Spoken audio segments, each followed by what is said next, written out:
नया Bharat dot live. Tiwari एक व्यवसायी हूँ। नया भारत डॉट लाइव। कोल के साथ विभिन्न प्रकार के व्यवसाय करता आ रहा हूँ। नया भारत डॉट लाइव। सामाजिक क्षेत्र से जुड़ा हुआ व्यक्ति हूँ और अपने सामाजिक उत्तरदायित्व का निर्वहन करते हुए व्यवसाय करता आ रहा हूँ। मैं व्यवसायिक जगत के अलावा सामाजिक राजनीतिक क्षेत्र से भी जुड़ा हुआ हूँ। मेरी राजनीतिक विचारधारा चाहे जो भी हो, मेरे संबंध सभी से अच्छे रहे हैं। जब प्रदेश में भारतीय जनता पार्टी की सरकार थी, तब भी मंत्रिमंडल के वरिष्ठ जनों और भाजपा पदाधिकारियों से मेरे बहुत मधुर संबंध थे। भाजपा के शासन के 15 वर्षों में भी मैं एक कारोबारी था और आज भी हूँ। हाल ही में 30 जून 2022 को हमारे यहाँ आयकर विभाग द्वारा सर्च और सर्वे ऑपरेशन किया गया, जिसे आमतौर पर मीडिया में IT रेड के नाम से पुकारा जाता है। आयकर विभाग की टीम हमारे यहाँ से अपना सर्च एवं सर्वे ऑपरेशन संपन्न करके चली गई। मुझे यह मीडिया के माध्यम से पता चला है कि पूर्व मुख्यमंत्री आदरणीय डॉक्टर रमन सिंह जी ने मेरे घर हुए आयकर रेड के आधार पर मुझे गिरफ्तार किए जाने की मांग की है। मुझे इस बात का बेहद दुख है कि किसी सक्षम पदाधिकारी द्वारा मुझे अपराधी घोषित किए जाने से पहले ही डॉक्टर रमन सिंह ने स्वयं जज बनकर बिना किसी सुनवाई के अपना फैसला सुना दिया और मुझे गिरफ्तार किए जाने की मांग कर दी। डॉक्टर रमन सिंह एक वरिष्ठ राजनेता हैं। 15 वर्षों तक प्रदेश के मुख्यमंत्री और उससे पूरे 2 साल तक केंद्रीय राज्य मंत्री रहे हैं। मुझे लगता है उन्हें यह अच्छी तरह से मालूम होगा कि आयकर की कार्रवाई होने मात्र से व्यक्ति अपराधी सिद्ध नहीं हो जाता। आज मेरे जो भी व्यावसायिक प्रतिष्ठान हैं और वे कोई आज से नहीं चल रहे हैं। मैं 2002 से कोल व्यवसाय में काम कर रहा हूं और ये बात डॉक्टर रमन सिंह जी एवं सभी लोग अच्छे से जानते हैं। मेरे घर पर आयकर द्वारा जो सर्च एवं सर्वे किया गया, उसमें अगर कोई भी संपत्ति प्रश्नाधीन होती है या कहीं टैक्स संबंधी कोई बात आती है तो उसे निराकरण की एक निर्धारित व्यवस्था है। यदि हमारे प्रतिष्ठानों पर कोई टैक्स दायित्व निकलेगा तो उसे हम चुका देंगे।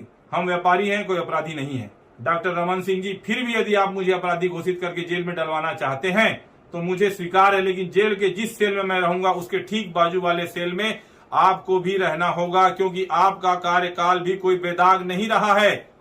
आपके कार्यकाल में आपके मंत्रियों पर जमीन की भारी मात्रा में अफरा तफरी के आरोप लगे थे।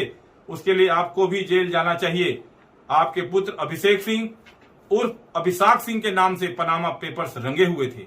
टैक्स हेवन देशों में बैंक खाते खोलकर अपनी काली कमाई छिपाने के आरोप लगे थे। आपकी जिम्मेदारी भी आपको स्वीकार करके जेल जाना चाहिए। आपके कार्यकाल में हजारों करोड़ रुपए का नागरिक आपूर्ति निगम घोटाला हुआ था। आपकी ही जांच एजेंसी EOW ने जो डायरी जब्त की थी, उसमें स्पष्ट उल्लेख था कि किसी भी सीएम, मैडम सीएम को पैसे दिए जाते थे। उसके लिए आपको नैतिकता के आधार पर जेल चले जाना चाहिए। प्रदेश के बच्चे में चर्चा थी कि सीएम हाउस में बैठे आपके कुछ स्वजन प्रदेश में तबादला उद्योग चला रहे हैं और इतनी कमाई कर रहे थे कि घर पर आपको नोट गिनने की मशीन लगानी पड़ी थी। आपने अपने दामाद डॉक्टर पुनीत गुप्ता को दहेज में DK हॉस्पिटल दिया था, जिसने वहां मनमानी की, भारी भ्रष्टाचार के आरोप पर घिर गए थे। आपके विभागीय मंत्री भी जिसके सामने नहीं चलती थी। ऐसे दामाद को फ्री हैंड देकर जनता के पैसों की लूट का अवसर आपने उसे दिया। उसके लिए आपको जेल जाना चाहिए। आप, आपके बेटे, आपकी धर्मपत्नी, आपके कुनबे के लोग, आपके मंत्रिमंडल के लोग, पार्टी के पदाधिकारी चिट फंड कंपनियों के ब्रांड एम्बेसडर बने हुए थे। उनके कार्यक्रम में जाते थे। आपकी सह पर चिट फंड कंपनियां प्रदेश के भोले भाले लोगों को हजारों करोड़ रुपए लूट कर भाग गई और बेचारे एजेंटों को आपने अपराधी बनाकर जेल में डाल दिया। इसके लिए भी आपको जेल जाना चाहिए। आपकी सरकार की घनघोर लापरवाही, अव्यवस्था और कांग्रेस मुक्त भारत के लक्ष्य के चलते 2013 में जीरम घाटी कांड में हमारे नेता, सुरक्षा बलों के जवान मारे गए। उसके खून का दाग आपके दामन पर है डॉक्टर रमन सिंह जी। आपको उसके लिए भी जेल जाना चाहिए। आपके शासनकाल में आपकी सरकारी मशीनरी ने कई माओं के गर्भाशय निकाले।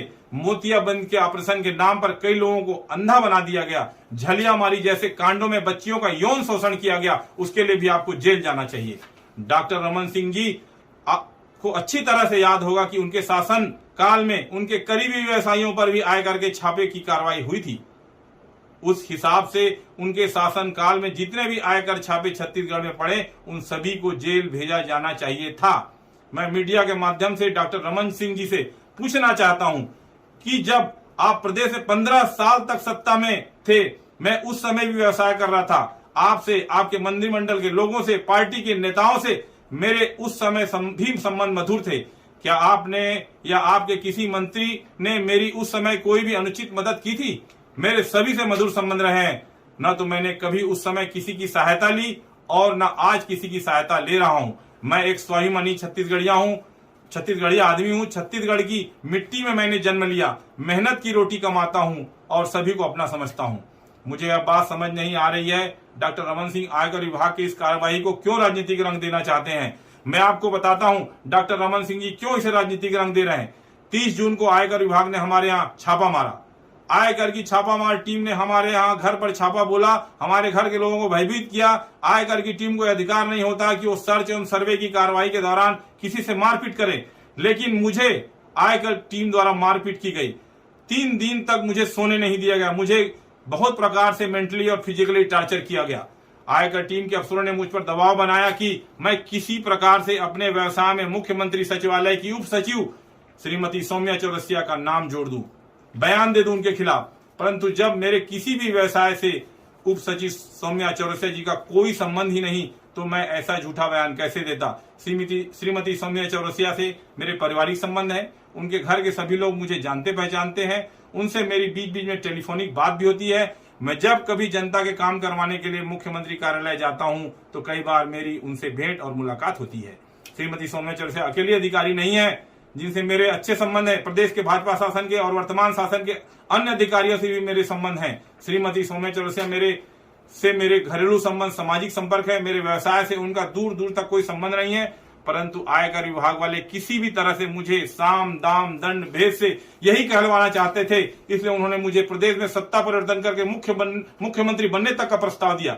मुझे आयकर की टीम के अफसरों ने यह भी अकेले में कहा कि प्रदेश के 40 से 45 विधायकों से मेरे बहुत अच्छे संबंध हैं, उनकी एक सूची बना लूं।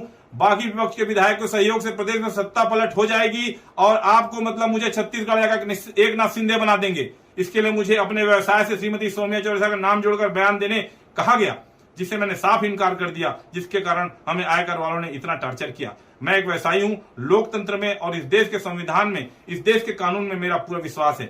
मेरे साथ आयकर विभाग के लोगों ने जो भी किया है, जितना भी मुझे टॉर्चर किया, मुझ पर अमानवीय दबाव डालकर जो भी झूठे बयान दिलवाने का प्रयास किया गया, उसके विरुद्ध मैं न्यायालय की शरण में जाने वाला हूं। कितने दुख की बात है कि केंद्रीय एजेंसियां केंद्र सरकार के एजेंट के रूप में विपक्ष शासित राज्यों में तख्ता पलट करने के लिए इस हद तक गिर गई हैं। इसीलिए आज देश में धारणा बन गई है कि केंद्रीय एजेंसियां विपक्ष का दमन करने का हथियार बन गई है। केंद्रीय एजेंसी कार्रवाई करती है, डॉक्टर रमन सिंह या धर्म कौशिक जैसे बड़े लोग उसे राजनीतिक रंग देकर उसका लाभ उठाने का प्रयास करते हैं, जो कि उचित नहीं है। यदि किसी प्रकार के नियम कायदों को लेकर कोई चूक हुई है तो उसे सुधारा जा सकता है। उसके लिए एक राजनीतिक तमाशा खड़ा करने की कोई आवश्यकता नहीं है। यदि व्यापारी होना, कारोबार करना गुनाह है, यदि जीवन में उन्नति करना अपराध है, यदि नियम कायदों की चूक हो जाना अपराध है, तो मैं बेशक अपराधी हूं और मुझसे वैसा ही बर्ताव किया जाए जैसे एक अपराधी से किया जाता है। मुझे कोई आपत्ति नहीं है। जो भी कानूनी व्यवस्थाएं होंगी मैं उसको पूरा करूंगा, पूरा करता आया हूं। लेकिन कृपा करके मेरे घर पर पड़े आयकर छापों को राजनीतिक खेल मत बनाइए, उसे सियासी रंग मत दीजिए मुझ पर, या उपकार कीजिए। मेरे घर पर पड़े इन छापों को बढ़ा चढ़ाकर ना देखा जाए। इसे आयकर विभाग की कार्रवाई रहने दिया जाए। इसकी मनचाही व्याख्या मत कीजिए, मनचाहे अर्थ मत निकालिए। और मैं आज आप सभी के माध्यम से स्पष्ट कह रहा हूं कि यदि मेरे साथ, मेरे परिवार के साथ कोई अपघात होता है, किसी सदस्य के साथ कोई दुर्घटना होता है, तो उसके लिए केंद्रीय आयकर विभाग तथा प्रदेश भाजपा के वे नेता जिम्मेदार होंगे जो प्रदेश में सत्ता परिवर्तन के लिए मुझे बलि का बकरा बनाने की साजिश कर रहे हैं। मैं महात्मा गांधी के आदर्शों पर चलने वाला व्यक्ति हूं। मैं अन्याय के खिलाफ आखिरी सांस तक लड़ूंगा। मैं झूठ के खिलाफ अपने आखिरी दम तक संघर्ष करता रहूंगा। धन्यवाद। जय हिंद, जय छत्तीसगढ़, जय भारत।